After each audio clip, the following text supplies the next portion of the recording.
Olá, meus amigos, sejam bem-vindos ao canal Verde da Esperança. É a segunda edição de hoje, hein? Segunda vez que nós estamos aqui para trazer notícias relevantes do nosso tricolor, do nosso Fluminense. Eu quero desde já agradecer a você que tem se inscrito no canal. Muito obrigado pela confiança, pela parceria, pela sua amizade tricolor de toda a terra. A nossa intenção aqui é levar muitas notícias. Você que está de longe, você que mora em outro estado, em outro país, já que eu sou do Rio de Janeiro, é levar notícias importantes do nosso Fluminense para você. E é um prazer saber que você está conosco aqui, dando essa força. Muito obrigado pelo carinho, pela confiança, tá bom? Bom, vamos lá, minha gente. Vamos trazer aqui algumas informações muito relevantes do nosso Fluminense. O Fluminense jogou ontem, nós já fizemos aqui o pós-jogo. Ontem à noite, se você não viu, está aí o vídeo do pós-jogo, comentando um pouquinho do que aconteceu. Mas tivemos uma baixa, né? O nosso atacante Augustin Canóbio sofreu uma fratura no rosto do lado esquerdo, né?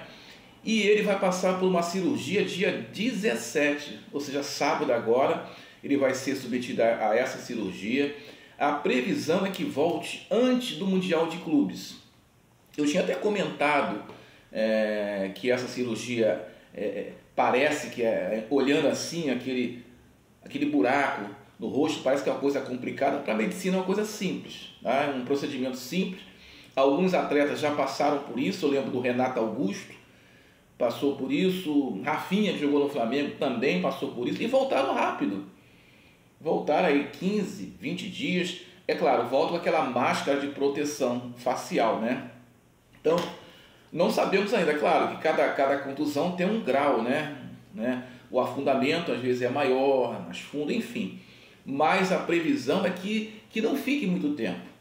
2 semanas, 3 semanas, 15 dias já vai estar apto. Vai ter que treinar, entendeu? Depois vai ter que botar aquela máscara, como eu comentei aqui. Alguns casos pode até se agravar, pode ficar um mês e pouco. Vai depender realmente da gravidade. Isso vamos saber com clareza no sábado. Sábado, o doutor vai dar mais informações, os médicos do Fluminense vai falar com a gente sobre como foi a cirurgia e a previsão para a volta. Mas teoricamente, basicamente é isso.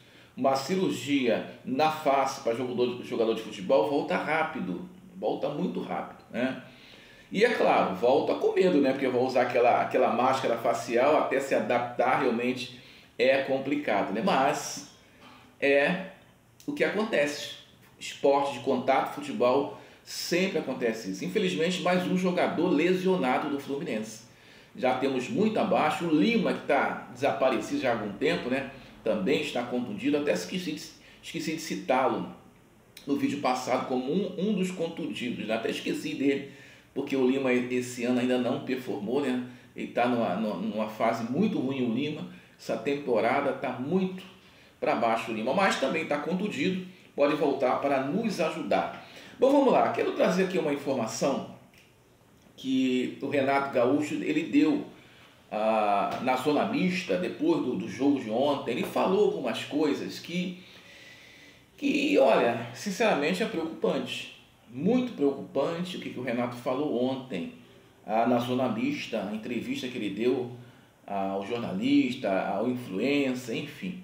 Ele falou em uma dessas coisas, ele falou sobre o substituto, o substituto que seria do Everaldo. Pois é, segura aí.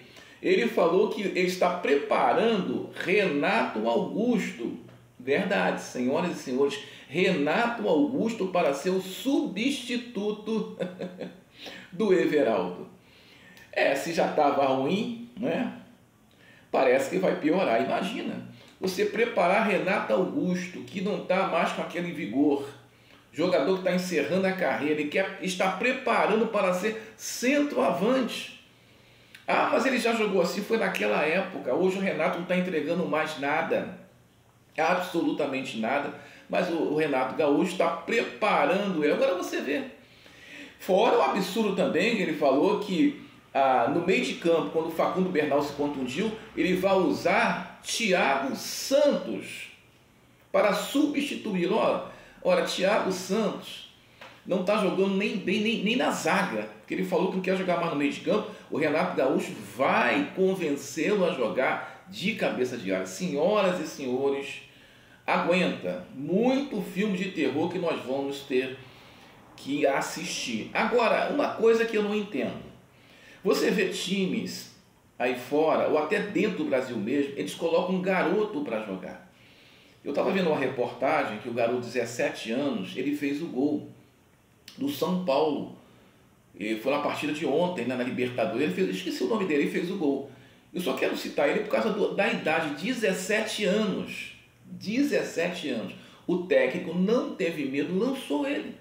Agora, por que o Renato Gaúcho, ao invés de pensar de Thiago Santos no meio de campo, por que não dá a oportunidade ao Wallace Davi? O menino da base, que já esteve atuando no Campeonato Carioca. Por que esse medo de lançar garoto? Só quer lançar na furada?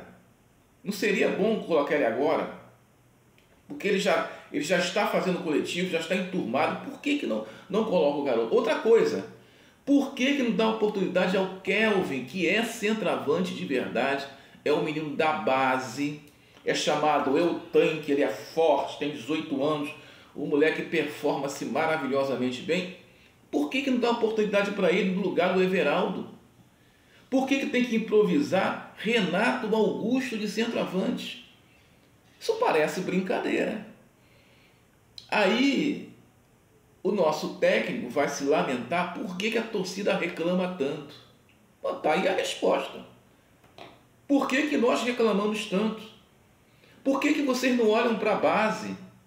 Daqui a pouco o moleque vai fazer 19, 20 anos, daqui a pouco é vendido, nem for usado pelo Fluminense. O Wallace Davi, o moleque pode ser. Ainda tem um outro moleque, eu esqueci o nome dele. Eu esqueci o nome dele também, que faz um jogo muito interessante na base. Eu esqueci o nome dele. Que pode também ser usado no meio de campo. Mas não. Tem que usar medalhão, porque tem nome, mas não está performando mais. Carreira em declínio, não tem como usar Thiago Santos, muito menos Renato Augusto. Imagina Renato Augusto de centroavante. Senhoras e senhores, Renato Augusto de centroavante. Durma-se com um barulho desse. O Fluminense, é claro, precisa ao mercado. Precisa aí ir logo pegar um centroavante, um cabeça de área. Mas enquanto isso não acontece, por que não dá oportunidade aos meninos da base? Por quê? Essa é uma pergunta que eu queria a resposta. Por que o Fluminense não utiliza os meninos da base? Por que tem que contratar pessoas aí, medalhão, final de carreira, e não coloca os meninos para jogar? Bom, falando em menino, o Riquelme está voltando agora. Com a contusão do Canóbio, provavelmente ele vai ganhar uma oportunidade no ataque do Fluminense. Espero que o Renato Gaúcho não invente uma coisa diferente, né? Porque o Riquelme é ponta, é extrema. Ele vai ter que usar ali o Riquelme no lugar do Canóbio. E detalhe, o Keno também saiu contundido, hein? Reclamando de dores.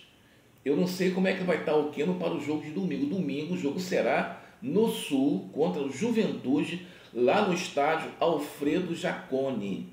É uma partida dura, nunca foi fácil o Fluminense jogar lá. Vamos ter a volta do Thiago Silva e vamos aguardar ainda o coletivo amanhã para ver a formação que o Renato Gaúcho pensa para levar para o Sul, para essa partida contra o Juventude. Agora, uma coisa que realmente eu fico aqui pensativo, como você, tricolor, por que é que o Renato Gaúcho não quer dar oportunidade aos meninos da base? Por que colocar Thiago Santos na cabeça de área? Por que usar Renato Augusto como centroavante? Kelvin, centroavante, é da base, é da posição, por que vai inventar? Por que vai colocar Thiago Santos? Que o Thiago Santos já está desmotivado de jogar no meio de campo. Não tem mais pernas para isso. Nem na zaga ele está mais performando. Por que não coloca o moleque, o Wallace Davi? Dá minutagem para ele, daqui a pouco tá aí voando o moleque, mas não. O Fluminense não sabe fazer isso. E quando utiliza pouco tempo e já é vendido. A gente não consegue ver os moleques da base muito tempo no Fluminense. Olha, o André só não foi vendido antes porque ele não quis. O André fez uma promessa de ficar até a disputa do final da Libertadores. Ele queria levantar a taça. E honrou. É um menino de caráter. Agora a maioria joga o ano, se destacou, é vendido. E a gente não consegue ver os moleques performando no nosso time. Tem que ver no time do outro. Você vê o Luiz Henrique, craque de bola aí na ponta direita. Onde é que está agora? Está na Rússia, né? Ganhou o título praticamente com o Botafogo. Não poderiam ter ficado mais tempo com o Luiz Henrique ou feito uma venda melhor. Nem vender, a gente sabe vender bem. Bom, então essa é a notícia, senhoras e senhores. Eu vou trazer mais informações amanhã, mas eu quero trazer informação aqui que seja certa. Tem muita movimento aí falando de algumas coisas de contratação no mercado fluminense, mas eu não quero iludir você, quero trazer coisa quando tiver realmente efetivado, tá ok? Quando o Fluminense começar a realmente no mercado conversar com o atleta, eu vou trazer aqui. Existem alguns nomes, eu vou trazer amanhã esses nomes que o Fluminense está conversando, mas eu não quero iludir você, tricolor carioca, né? Grandes contratações. A contratação tem que ser para agora o campeonato restante brasileiro, Copa do Brasil Sul-Americana, e também mirando aí o Mundial de Clubes, que o Fluminense vai estrear contra o Borussia, imagina, né? Pois é, uma pedreira, mas nós estamos aí confiantes, o Fluminense pode fazer um bom papel, vamos torcer para isso. Bom, minha gente, muito obrigado pelo carinho, pela sua companhia aqui, espero que você tenha gostado das informações, espero também, além da sua inscrição, o seu like. Tem muita gente que não dá like. Gente, bota aí o gostei. Isso vai ser muito importante para o YouTube divulgar o nosso canal, tá bom? E você que está assistindo esse vídeo, vai entrar no canal, vai se inscrever. Me fale de onde você está assistindo esse vídeo. Qual é o estado, cidade, qual é o país? De repente tem gente aqui até dos Estados Unidos, de Boston. Olha, tricolor de toda a terra. Saudações tricolores a todos vocês. Muito obrigado pelo carinho. A gente se vê amanhã no próximo vídeo, tá bom? Deus abençoe e saudações tricolores.